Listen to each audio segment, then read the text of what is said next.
ఆయన స్టెప్ వేస్తే సంబరాల రాంబాబు, నోరు విప్పితే బూతుల రాంబాబు, ఫోన్ మాట్లాడితే గంటసేపు రాంబాబు.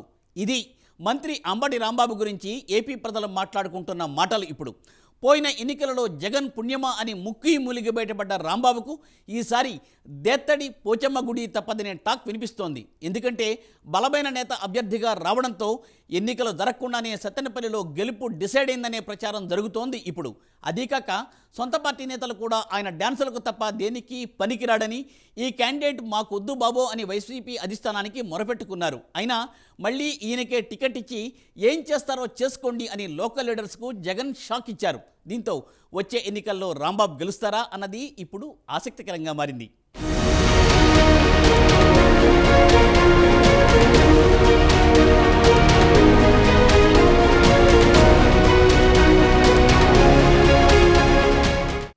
మంత్రి అంబటి రాంబాబుపై సత్తెనపల్లిలోని సొంత పార్టీ నుంచి తీవ్ర వ్యతిరేకత వ్యక్తమవుతోంది. వచ్చే ఎన్నికల్లో ఆయనకు టికెట్ ఇవ్వొద్దంటూ సత్తెనపల్లి వైసీపీ నేతలు పార్టీ అధిష్టానానికి ఫిర్యాదు చేశారు.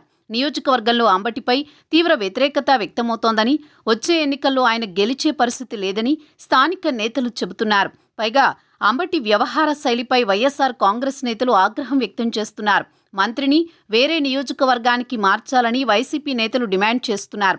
అలా కాకుండా అంబటి సత్తెనపల్లి నుంచే పోటీ చేస్తే వచ్చే ఎన్నికల్లో 25,000కు పైగా ఓట్ల తేడాతో ఓడిపోతారని హెచ్చరిస్తున్నారు.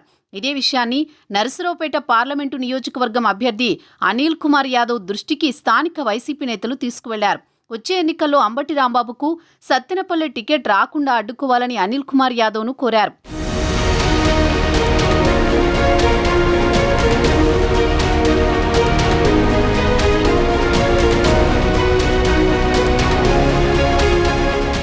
2014 ఎన్నికల్లో సత్తెనపల్లి నుంచి పోటీ చేసిన అంబటి కోడెల శివప్రసాదరావు చేతిలో ఓటమి పాలయ్యారు. 2019 ఎన్నికలకు వచ్చేసరికి అదే కోడెల శివప్రసాదరావును ఓడించి జగన్ మంత్రివర్గంలో చోటు సంపాదించారు. ఈసారి టీడీపీ నుంచి కన్నా లక్ష్మీనారాయణ బరిలోకి దిగుతుండటంతో అంబటి గట్టి పోటీ ఎదుర్కోనున్నారు. అయితే ఇటువంటి సమయంలోనే సొంత పార్టీ నేతలు అంబటికి వ్యతిరేకంగా పావులు కదపడం అధికార పార్టీలో తీవ్ర చర్చనీయాంశంగా మారింది.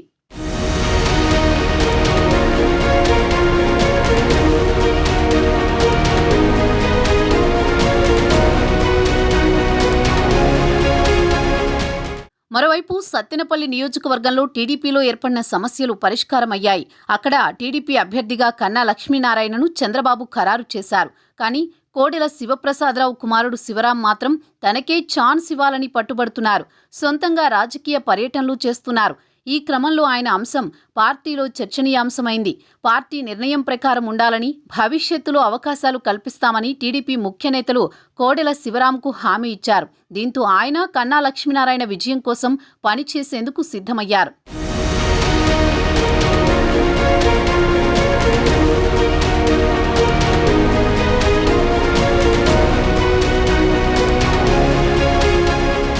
అంబటి రాంబాబు కాపు సామాజిక వర్గానికి చెందిన నాయకుడు. అదే సామాజిక వర్గానికి చెందిన కన్నా లక్ష్మీనారాయణను బరిలోకి దింపింది టీడీపీ. నిజానికి కన్నా లక్ష్మీనారాయణ సొంత నియోజకవర్గం పెదకూరపాడు. వరుసగా 5 సార్లు ఆయన ఇక్కడి నుంచి గెలుపొందారు. 2009లో గుంటూరు వెస్ట్కు మారిపోయారు. 2019 ఎన్నికల్లో బీజేపీ అభ్యర్థిగా నరసరావుపేట నుంచి లోక్సభకు పోటీ చేసి ఓడిపోయారు. తర్వాత ఆయన టీడీపీలో చేరారు. ప్రస్తుతం టీడీపీ నుంచి సత్తెనపల్లిలో పోటీకి దిగుతున్నారు. దీంతో అంబటికి గట్టి ప్రత్యర్థి ఎదురైనట్లయింది. మరి అంబటి భవిష్యత్ ఏంటో తెలియాలంటే కౌంటింగ్ వరకు ఆగాల్సిందే.